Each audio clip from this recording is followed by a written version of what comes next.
Bismillahirrahmanirrahim. Assalamualaikum warahmatullahi taala wabarakatuh.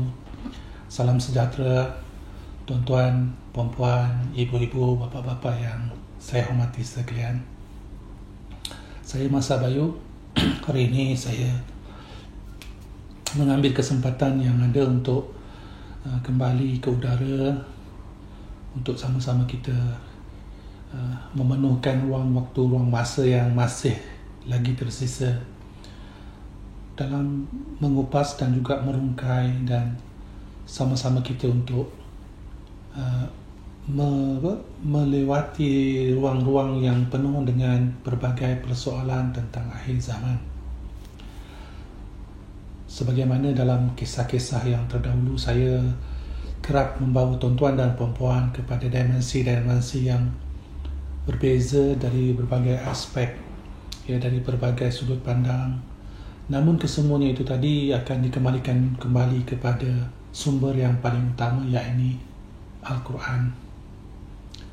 Sumber yang tidak boleh kita nafikan dari aspek ilmunya, dari segi aspek kebenaran, dan apa juga perkara ataupun formula-formula yang ingin kita perolehi, pasti ada jawapannya dalam Al-Quran.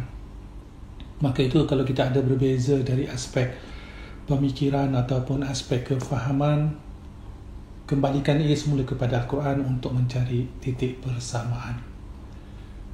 Tuan-tuan dan puan-puan yang saya hormati, ibu, bapa-bapa, semakin kita menghampiri penghujung kehidupan kita ini, banyak persoalan-persoalan yang timbul dalam fikiran kita yang sentiasa membuatkan kita tidak mampu melelapkan mata dengan tenang dan kerap menyebabkan kita berada dalam keadaan yang serba salah.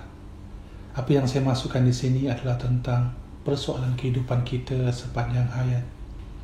Di penghujung-penghujung hidup kita, kita sentiasa memikirkan apakah yang telah kita lakukan atau kita laksanakan di dalam perjalanan sebelum ini telah pun menepati aturan hukum-hukum daripada Allah Subhanahu Wa Taala yang telah disampaikan oleh junjungan besar kita Nabi Muhammad SAW kepada umat-umatnya sampailah kepada zaman ini.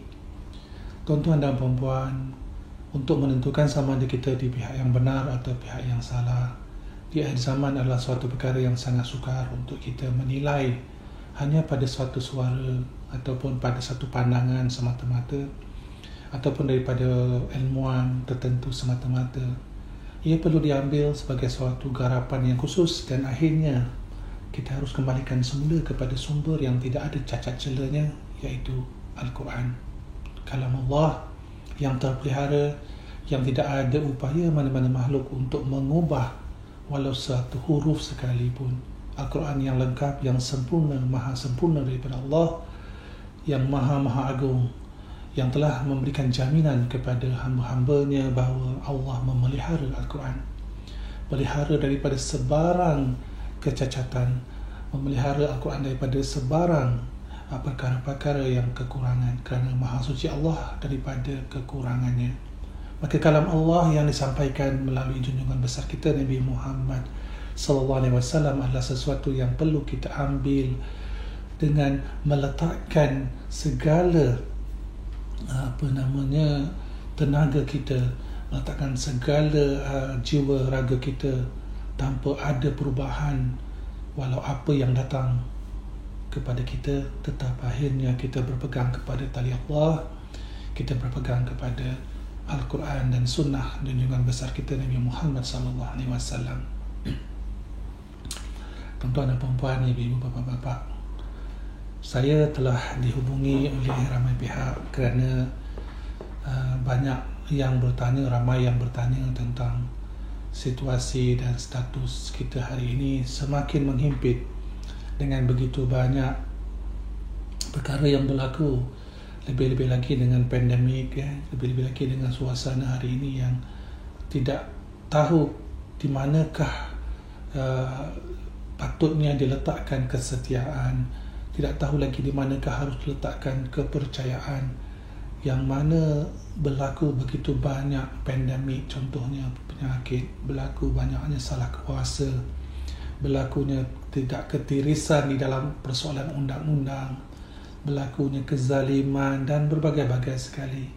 Yang sekarang ini kalau kita lihat, kita lakukan apa juga tetap berbalik kepada situasi yang mengelirukan. Jadi saya ditanya dengan begitu banyak persoalan, dan jangan hanya bergantung ataupun melihat apa yang saya katakan itu sebagai suatu jawapan yang mutlak. Kerana bagi saya, dasar ataupun adab berilmu ini kita perlu mendapatkan sumber-sumber yang banyak daripada pihak-pihak yang lain dalam masa yang sama. Kemudian daripada situ barulah kita akan gunakan sebagai satu asas atau bukan sebagai satu input yang boleh digarapkan.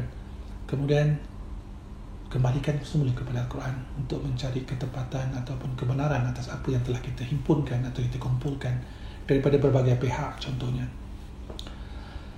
hari ini saya ingin menyambung satu cerita yang mungkin boleh juga membuka sedikit ruang lagi kepada tuan-tuan dan puan-puan untuk sama-sama kita mula melekatkan satu simbol yang jelas ataupun satu pernyataan yang jelas dalam diri kita, iaitu simbol ataupun pernyataan tentang kebenaran Islam, kebenaran Al-Quran, hubungan kita dengan Allah Subhanahu Wa Taala di akhir zaman.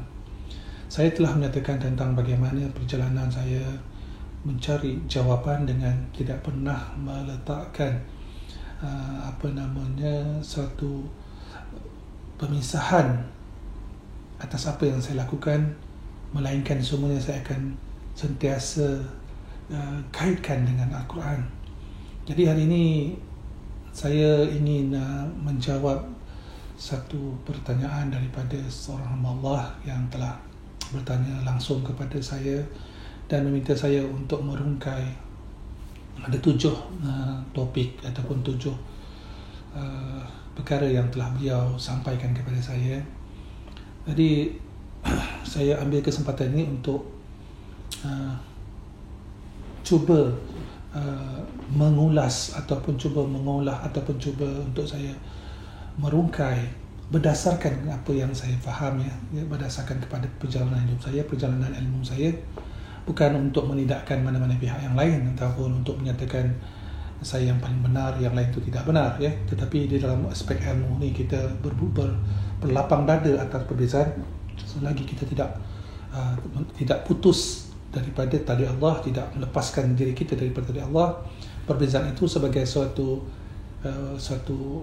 fitrah, kerana apa yang kita lihat di sekeliling kita, bunga yang berwarna-warni itu, yang berbeza-beza warna bentuknya, itulah yang akan menjadikan sebagai suatu ruang yang dinamakan taman, taman yang begitu indah dengan kepelbagaian.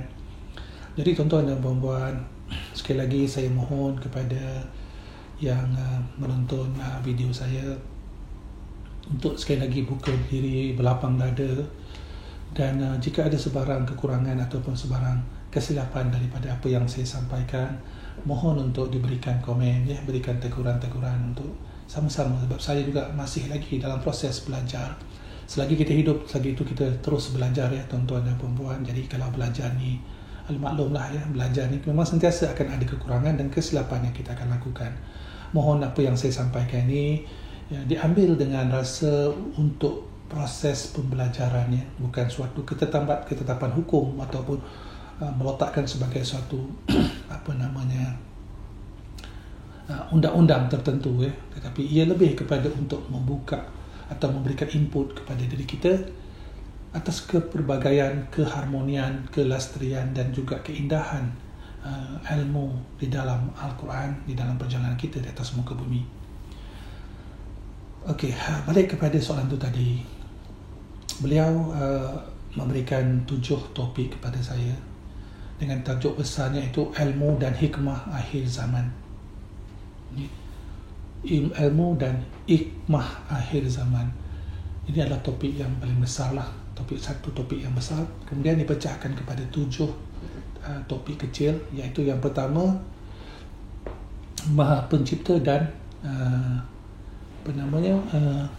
rahsianya. Itu pertama, sub topik Maha Pencipta dan rahsianya.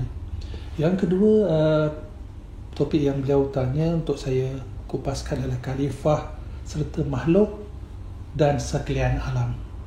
Itu yang nombor 2 lah. Yang ketiga, Al-Quran, Sunnah serta Hadis. Itu yang ketiga. Yang keempat, Sunnatullah, ibadah dan amal. Yang kelima, rukun Islam, rukun iman dan dosa besar. Yang keenam, tamadun, adab, ilmu dan kebersihan, tanggungjawab dan kebajikan. Ini dia masukkan sebagai satu topik. Dan yang terakhir, yang ketujuh, benar dan batil. Mungkin dalam soal ini mungkin sebut hak dan batil lah. Itu ada 7 subtopik yang telah beliau tanya. Jadi bagaimana tuan-tuan dan puan, saya ini sekadar untuk membuka satu ruang ilmu, ruang bicara tuan-tuan dan puan. Sebagaimana yang saya katakan tadi, saya yang jelas sentiasa akan membawa tuan-tuan dan puan kepada suatu pencerahan yang berdasarkan kepada practicality, yang sentiasa meminta kita untuk berfikir dan sentiasa mengaitkan setiap yang ada di sekeliling kita itu sebagai satu kunci ataupun sebagai satu picu-picu yang boleh digabungkan, dan daripada situ dia akan menjadi sebagai satu pola atau bentuk khusus kepada jawapan yang sebenarnya. Maka di sini berbalik kepada topik itu, iaitu topik yang besar, ilmu dan hikmah akhir zaman. Saya sebagai seorang saintis, sebagai seorang ahli sains yang sentiasa melihat dan memastikan semua melalui satu proses empirical. Kalau yang tidak faham, masuk empirical ni adalah proses perjalanan, melaksanakan, memerhati, meninjau, melihat, itu empiricalnya.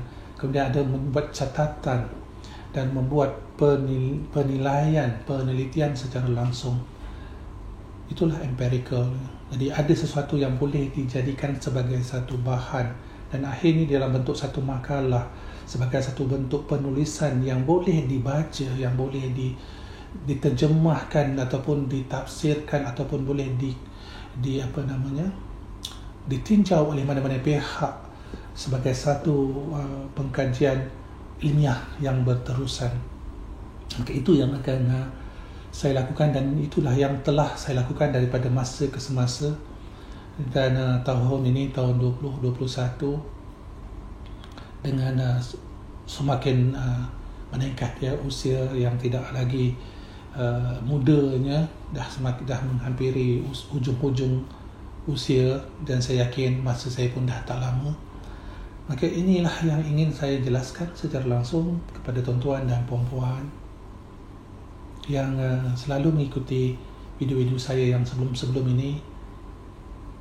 Kerap saya bercerita tentang hukum alam, tentang alam teologi. Saya bercerita tentang kisah Imam Mahdi, saya bercerita tentang kisah Dajjal, dan berbagai-bagai lagi. Itu sentiasa saya akan kaitkan dengan Al-Quran, kaitkan dengan sunnah Nabi Muhammad SAW.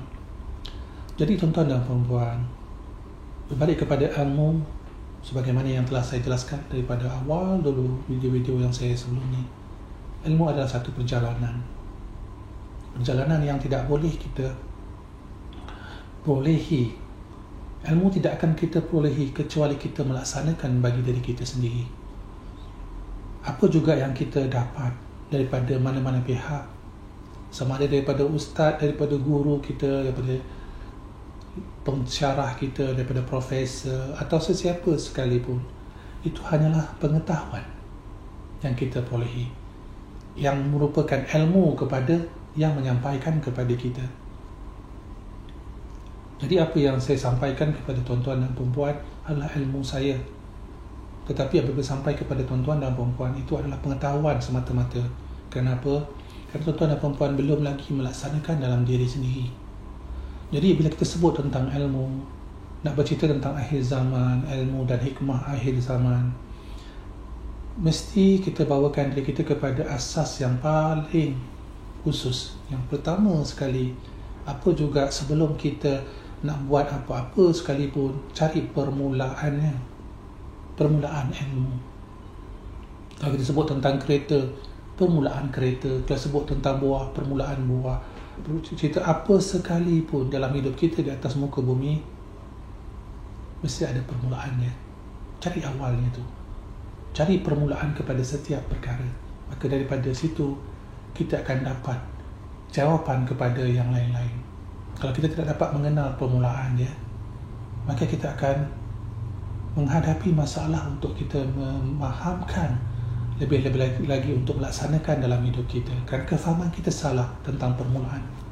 Maka permulaan kepada setiap perkara itu wujud, ya tuan-tuan dan puan-puan, bagi makhluk. Kerana apabila kita bercerita, apabila saya berdiskusi dengan tuan-tuan dan puan-puan, maka jurusan itu kembali kepada makhluk, kepada penciptaan yang dicipta, bukan pencipta. Maksudnya di sini kita bercerita tentang creation yang dicipta. Bila sebut saja perkataan itu, maka itu adalah makhluk. Kita adalah makhluk. Tuan-tuan dan perempuan, saya dan apa yang ada di sekeliling kita ini dijadikan. Bukan dengan sendirinya jadi, tetapi dia dijadikan. Saya dijadikan, tuan-tuan dan perempuan dijadikan. Apa yang ada di sekeliling kita itu juga dijadikan. Maka datanglah satu pernyataan di situ, ada pencipta yang menjadikan apa yang ada di sekeliling kita. Maka di situlah ketetapan yang saya pegang, ya? Dan saya tidak memaksa kepada yang lain-lain. Masing-masing percaya kepada penciptaan masing-masing.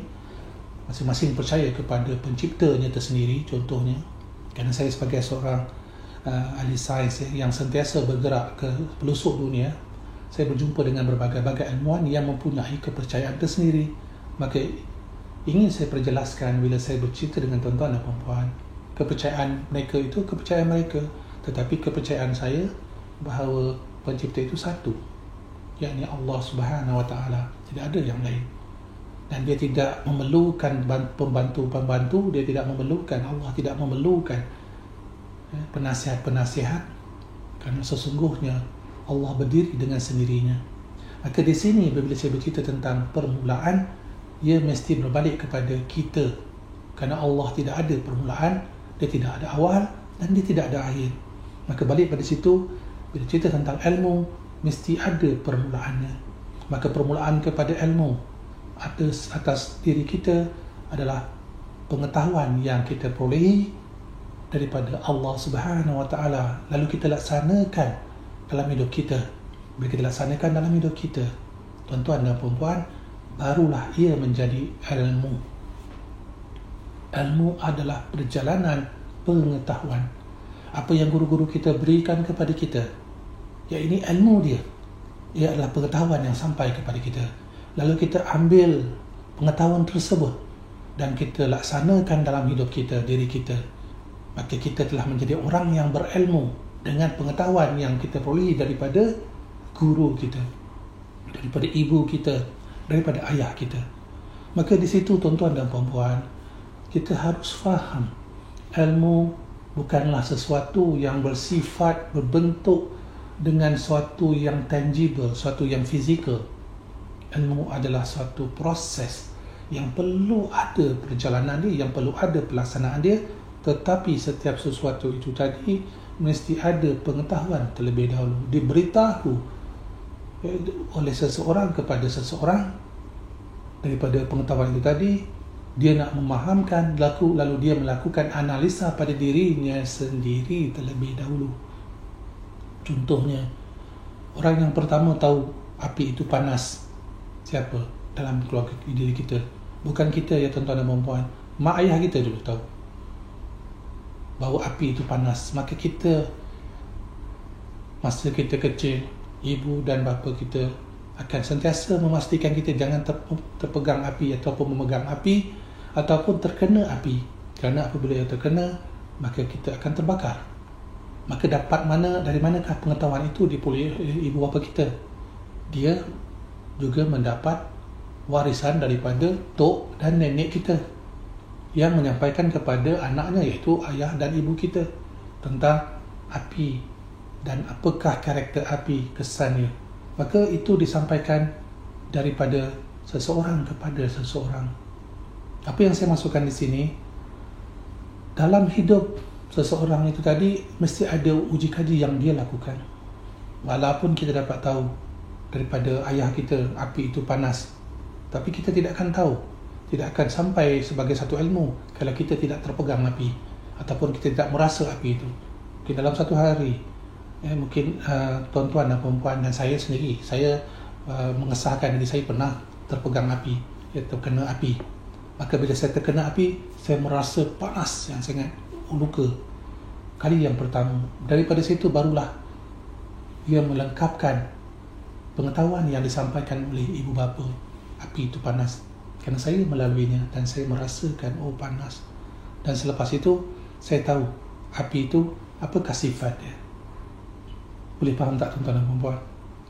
Jadi ilmu bercakap itu mudah untuk kita jelaskan kepada orang. Bercakap, duduk dalam satu majlis ilmu, kata dia, ilmu kepada yang menyampaikan, tetapi kepada yang mendengar itu adalah pengetahuan.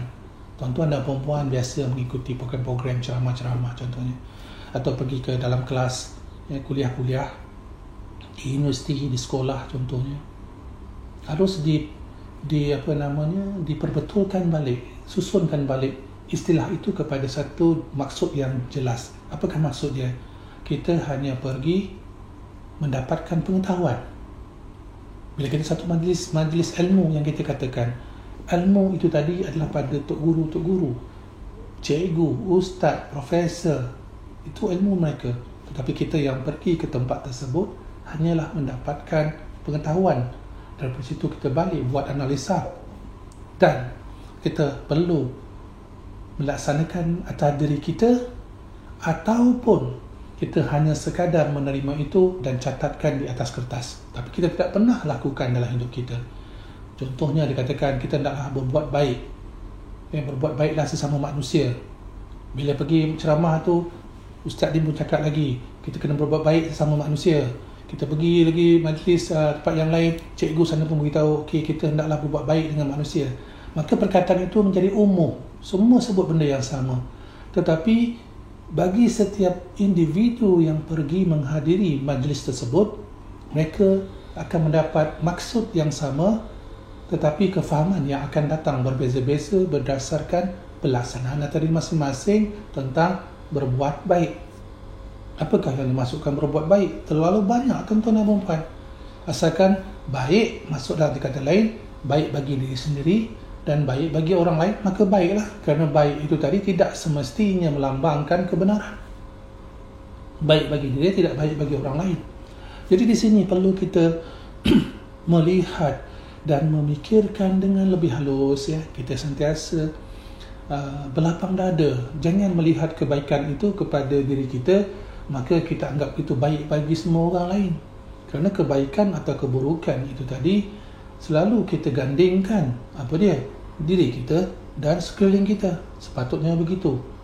Tetapi apabila berlaku dalam status yang lain pula, di dalam kelompok yang ramai adalah satu kebaikan, tetapi kelompok yang minoriti tidak datang kebaikan, maka kelompok yang ramai akan memastikan yang kecil ini, minoriti, kena mengikut mereka kerana itu adalah atas suara ramai. Maka baik bagi yang ramai, tetapi bagi yang sedikit tidak baik. Maka di sini datang persoalan percanggahan dari aspek sosial, aspek meletakkan proses ataupun aturan kehidupan. Maka di sini yang saya jelaskan tadi tentang topik ini baru mukadimah tentang ilmu dan hikmah akhir zaman. Saya baru sentuh tentang ilmu kerana saya rasa dan saya yakin saya dah sentuh banyak kali tentang topik ilmu ni tadi. Tapi yang ini saya nak perincikan lagi supaya kita dapat memahamkan dengan lebih lanjut. Kerana saya dah katakan tadi kita ada 7 subtopik. Di balik kepada ilmu tu tadi, contoh yang paling mudah lagi, kalau tuan-tuan dan puan-puan nampak buah-buahan. Jadi yang jual buah tu kata ni buah ni sedap. Adakah tuan-tuan dan puan-puan terus percaya dengan cakap dia buah tu sedap? Dan tuan-tuan dan puan-puan tahu secara umumnya yang gemar kepada buah durian, dia akan kata memang buah durian sedap. Itu sebagai satu nilai yang sama, dipanggil public value, bukan private value. Nilai umum, bukan nilai peribadi, individu. Jadi saya segi public value ni tadi, semua yang memang gemarkan durian, dia akan kata buah durian sedap. Lalu kita pergi ke tempat di mana mereka yang menjual durian ataupun di ladang durian, kita akan diberikan oleh penjual tersebut dengan buah-buah tentu. Ini buah yang paling sedap, ini lebih sedap, ini ekstra sedap. Contohlah macam tu, ya, kan buah durian yang macam-macam jenis lah. Jadi kenapa ada perbezaan-perbezaan tadi? Ada sedap begini, ada sedap begini. Kenapa tidak satu sedap yang sama kepada semua durian? Tak boleh begitu pal. Ada buah D24, ada Musang King kan, ada Musang Queen lah, macam-macam lagi ada. So kalau saya tanya apa beza dia, dia beza rasa ni lain, rasa ni lain. Dia ada sini contoh perempuan. Daripada satu buah yang namanya durian, kemudian daripada durian tu ada kategori-kategori dia lagi. Kemudian dia pun kata buah ni yang sedap. Dia pun buka pada kita, kita pun makan. Bila kita makan buah yang tukang jual itu beritahu kepada kita, maka itu adalah pengetahuan bagi kita daripada dia, ilmu dia. Sebab dia dah jual, dia dah makan buah tu, dia rasa dia tahu buah ni memang sedap. Tetapi sedap itu bagi dia, itu adalah ilmu dia. Tapi sampai pada kita, kita perlu meyakinkan diri kita. Kita perlu meyakinkan, dalam kata lain, membuktikan. Itu yang empirical process yang saya katakan tadi. Kita kena ambil, kita makan, dan kita rasa. Okey, maka rasa itu datang daripada mana? Daripada diri kita sendiri, bukan daripada penjual. Tapi kita dah mengambil satu common value, nilai bersama, iaitu buah durian sedap. Tapi sampai kepada kita, justifikasinya atas ilmu yang telah beliau sampaikan kepada kita, kita yang kena mengesahkan sahih. Kalau kita kata sedap, okey, boleh betul sedap, okey saya beli. Kalau kita rasa tak sama lah, tak sedap lah, dia kata sedap. Kalau mungkin tuan-tuan dan puan kata mungkin dia nak bohong, dia tukang jual, kita tak boleh cakap macam tu. Sebab dia kata sedap, dia jual sedap, maka kita kata kepada kita sedap lah sebab dia kata sedap. Tetapi bila sampai kepada kita, kita rasa buah tu tak sedap. Jadi ada dua perbezaan kat sini. Kenapa? Ilmu kita berbeza dan ilmu dia juga berbeza. Dia memberikan ilmu dia kepada kita sebagai pengetahuan, maka kita kena tapis dengan pelaksanaan bagi diri kita. Maka di situlah kita akan buat keputusan. Okey, sama ada nak ambil atau tak ambil. Maka begitulah perjalanan ilmu. Di akhir zaman, tuan-tuan dan puan-puan, tuan-tuan dan puan-puan boleh mendengar, boleh mendapatkan banyak ilmu daripada sesiapa sekalipun. Kalau di Facebook sekarang lambak-lambak bercerita orang pandai, bercerita dia tahu tu, dia tahu ni.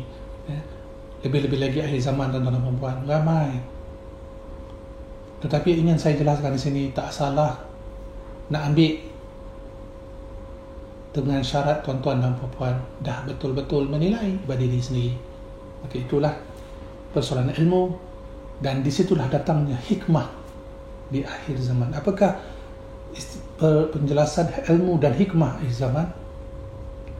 Kerana setiap perbezaan-perbezaan ilmu yang disampaikan kepada kita ada hikmahnya untuk kita menilai, untuk memastikan diri kita benar-benar memahami, benar-benar mengetahui apakah sebenar-benarnya yang patut kita laksanakan dalam hidup. Maka di situ, tuan-tuan dan puan-puan, Allah Maha Pengasih, Allah Maha Penyayang. Allah utuskan para rasul kepada sekalian hamba-hambanya, kerana Allah yang menjadikan kita. Dan Allah mengetahui betapa kita tidak ada apa-apa melainkan atas pengetahuan yang disampaikan kepada kita melalui yang pertama daripada kejadian-kejadian manusia, iaitu daripada Nabi Adam AS sampailah kepada junjungan besar kita Nabi Muhammad SAW. Dan para nabi sentiasa datang, para rasul sentiasa menyampaikan setiap perkara-perkara untuk menjadi pengetahuan kepada kita, sehingga dilengkapkan oleh Nabi Muhammad SAW, junjungan besar kita, dengan pelaksanaan. Maka disitulah datangnya sunnah baginda Rasulullah SAW, yang akan saya kupas pada topik yang keberapa yang keempat. Tuan-tuan dan puan-puan, bila disebut saja perjalanan hidup di akhir zaman, pencarian kita akhirnya, ini perkongsian daripada saya ya, ni ingat ilmu daripada Mas Bayu ya. Orang lain pun ada ilmu juga, janganlah nafikan ilmu mereka ya. Ini daripada saya. Bila saya bercakap tu berarti atas accountability saya, atas tanggungjawab saya yang menyampaikan berdasarkan perjalanan hidup saya. Saya tidak bercerita perjalanan hidup orang lain. Orang lain perjalanan dia. Saya. Maka apa yang saya sampaikan adalah atas apa yang telah saya fahami sehingga hari ini. Jadi tuan-tuan dan puan-puan, tidak ada kaitan dengan mana-mana pihak ya, apa yang saya sampaikan. Tidak ada satu gerakan ke, tidak ada satu kumpulan ke, tidak ada satu ajaran ke yang dikatakan sebagainya, melainkan sekali-lagi itu adalah perjalanan hidup saya yang melihat realiti di sekeliling, melihat kejadian alam semesta dengan mata kepala saya sendiri, bukan sekadar mendengar, melihat, melangkahkan kaki saya ke seluruh muka bumi ini tadi, menyaksikan, melihat apa yang perlu saya lihat untuk memberikan saya jawapan. Maka hari ini daripada semua itulah saya merumuskan apa yang saya sampaikan kepada tuan-tuan dan puan-puan pada hari ini. Akhirnya kita di akhir zaman akan ditanya dengan berbagai soalan. Ramai yang bertanya, Pal, bagaimana kita nak ubah dunia hari ini? Bagaimana nak menghilangkan masalah penyakit hari ini? Bagaimana nak kita nak selesaikan masalah kezaliman, ketidakadilan yang ada di seluruh muka dunia, muka bumi pada hari ini? Maka jawapannya tuan-tuan dan puan-puan berbalik kepada ilmu. Ilmu yang tuan-tuan dan puan-puan miliki. Ilmu yang tuan-tuan dan puan-puan pegang. Maka daripada situ tuan-tuan dan puan-puan lihat hari ini.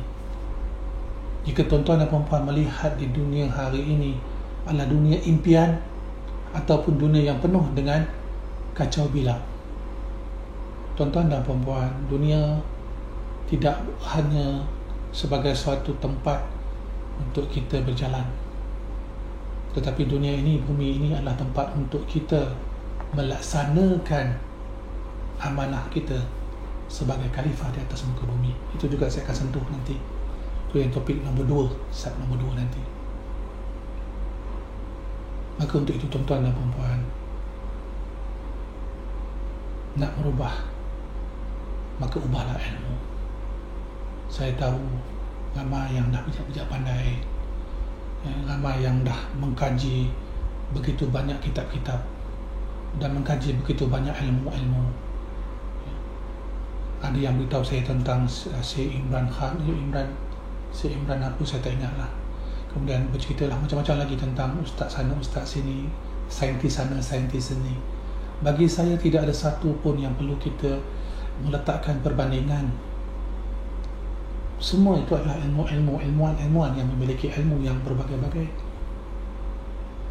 Tetapi akhirnya nanti, cuba lihat, adakah ilmu itu membawa penyatuan, atau ilmu yang dinyatakan itu tadi menyebabkan pemecahan?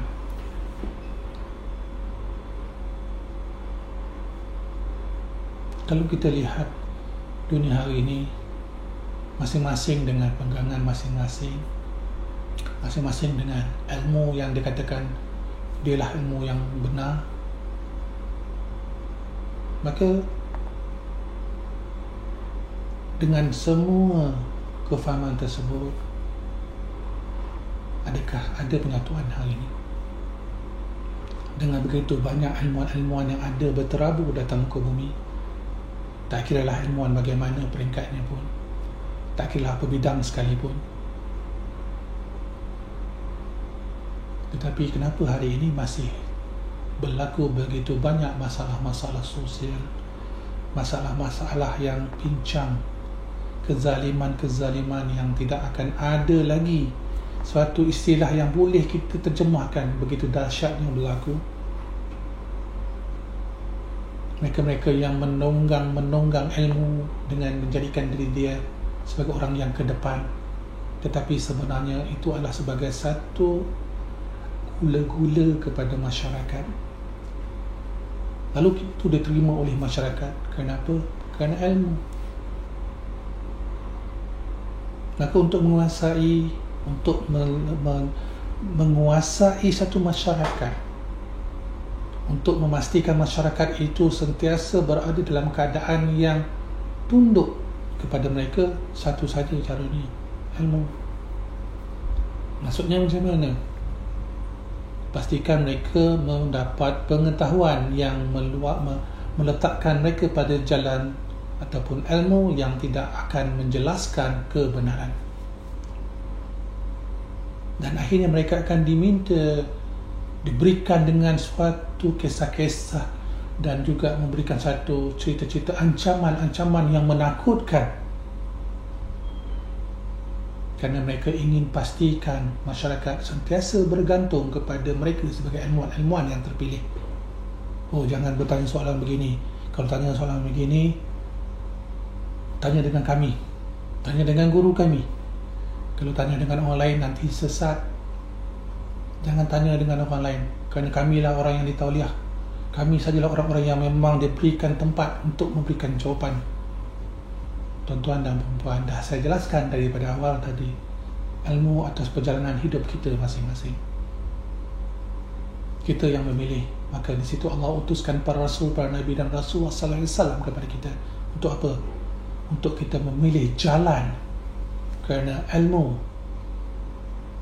yang dimaksudkan adalah perjalanan pengetahuan. Maka datangnya Islam adalah membuat satu landasan, membuat jalan, way of life kepada semua, dan menuju kepada pencipta sang Khalik,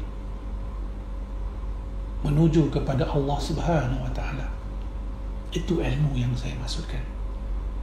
Kita ada PhD berlambak sekalipun, kita ada menghafal berpuluh kitab sekalipun, tetapi tidak membawa jalan yang menghimpunkan perbezaan-perbezaan kepada satu laluan yang sama, sebagaimana yang dibawa oleh junjungan besar kita Nabi Muhammad SAW. Maka tuan-tuan dan puan-puan, Allah berikan kita akal, Allah berikan kita fikiran. Maka di situlah pentingnya persoalan ilmu, dan dari situlah hikmahnya ilmu itu tadi, untuk membawa kita kepada satu titik, yakni kampung halaman kita yang sebenar-benarnya, yakni syurga, di mana bermulanya penciptaan yang pertama manusia diletakkan.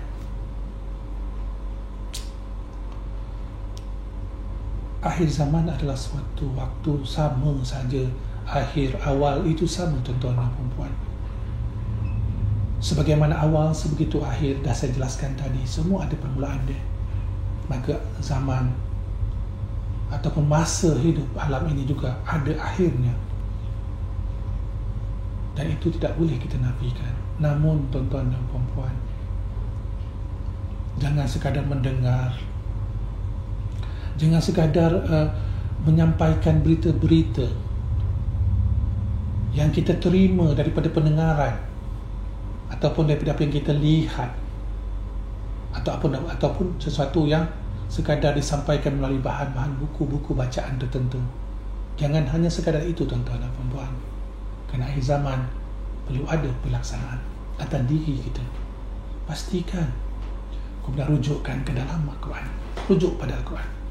Ada tak apa yang disampaikan ini bertepatan tak? Ada tak dalam Al-Quran menyatakan perkara sedemikian?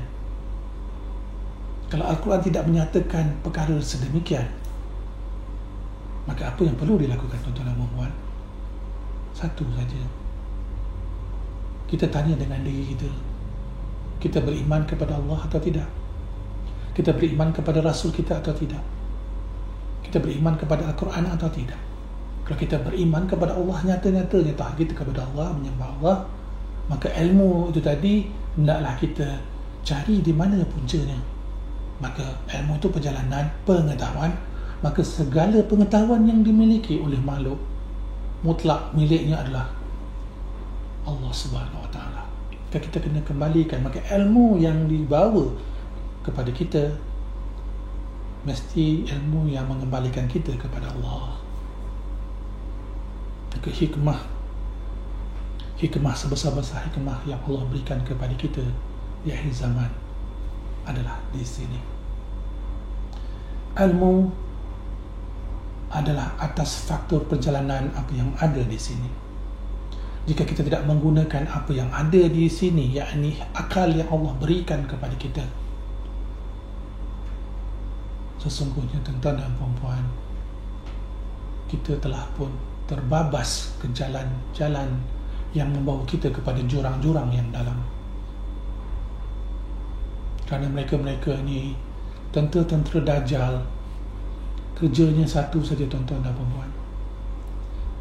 Dia akan memastikan kita semua tidak menggunakan akal.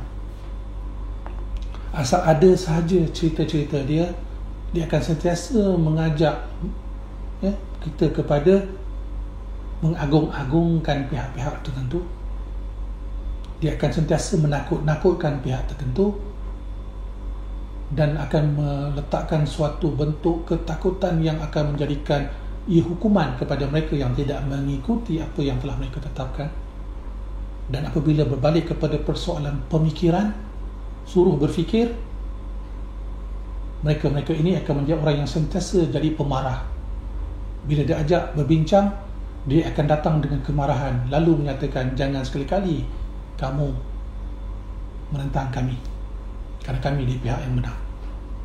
Sedangkan hanya menyuruh untuk berfikir juga akan menjadi ancaman kepada mereka.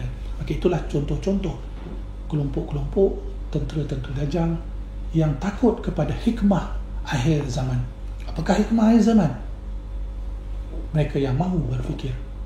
Akal yang Allah berikan adalah sebesar-besar hikmah yang akan boleh menjadikan kita hamba kepada Allah Subhanahu Wa Taala yang taat pada perintahnya, menjadi umat yang taat kepada perintah Rasulullah Sallallahu Alaihi Wasallam. Kerana kita boleh membedakan di mana baik, mana buruk dengan akal.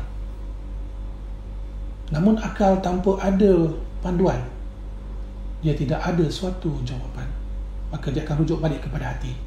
Maka di situ akal mesti merujuk kepada Al-Quran dan Sunnah. Tidak boleh kita tinggalkan. Berfikir bukan hanya berfikir dengan cara melihat kertas kosong. Berfikir dengan melihat sekeliling apa yang telah berlaku, lalu dilihat Sunnah Rasulullah SAW, lalu dilihat di dalam Al-Quran. Maka itulah tuan-tuan dan puan-puan. Jadi hari ini saya ambil masa sedikit dulu. InsyaAllah ada masa lagi ke depan saya akan sambung lagi 7 topik kecil daripada topik besar ilmu dan hikmah akhir zaman. Jadi tuan-tuan dan puan-puan, saya Masa Bayu ingin mengucapkan selamat tahun baru walaupun dah nak masuk bulan kedua, kerana ini adalah video yang pertama untuk tahun 2021. Kerana saya sedar saya sentiasa saja memiliki rasa yang begitu meruap-ruap nak bertemu dengan tuan-tuan dan puan-puan, nak saling berkongsi, nak saling berbagi-bagi pandangan untuk saya belajar dengan tuan-tuan dan puan-puan dalam masa yang sama. Kerana hakikatnya tuan-tuan dan puan-puan, buah yang masak ranum di dalam taman tidak akan datangkan apa-apa makna jika tidak ada yang memakannya. Berterabulah buah-buah ranum jika sebuah taman yang sangat indah, sangat luas, dengan begitu banyak buah-buahan yang penuh dengan nikmat-nikmat yang tersendiri, tetapi tidak ada sesiapa yang mampu masuk ke dalam taman tersebut untuk menikmati buah-buah yang ranum, maka buah-buah itu tidak akan hanya sekadar sesuatu yang sia-sia,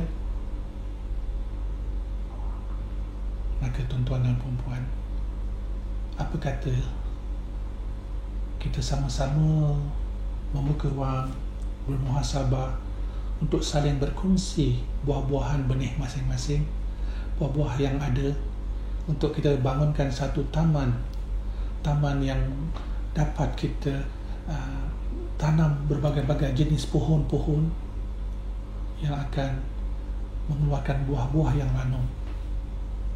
Dan apabila datang musimnya, kita akan mengajak ramai saudara-saudara kita, teman-teman kita, keluarga kita untuk sama-sama menikmati hasil daripada taman yang begitu indah. Dan itu tidak akan berlaku, tuan-tuan dan puan-puan, jika ilmu dan hikmah akhir zaman tidak kita perhatikan dengan jelas, tidak kita laksanakan, tidak kita jadikan sebagai satu wadah keutamaan bagi diri kita pada saat ini. Janji Allah itu maha benar. Perjalanan itu adalah suatu yang sukar. Namun hakikatnya, tuan-tuan dan puan-puan, apabila kita berpegang kepada tali Allah dan sunnah junjungan besar kita Nabi Muhammad SAW, kita pasti, kerana itu janji Allah, bertemu Allah, dan kita pasti bertemu Rasulullah. Namun itu adalah impian, dan terus menjadi impian semata-mata tanpa ada realitinya. Jika kita tidak mahu melakukan perubahan daripada sekarang, apakah perubahannya? Faham apakah itu ilmu, laksanakan dalam diri kita, cari yang sebaik-baiknya, kemudian kita kembalikan kepada sumber yang utama, dan daripada situ kita hendaklah lihat segala-galanya itu ada hikmah yang sentiasa terbuka bagi diri kita, dan daripada situ akan dapat memberi manfaat kepada yang lain. Salam sejahtera daripada saya, Masa Bayu.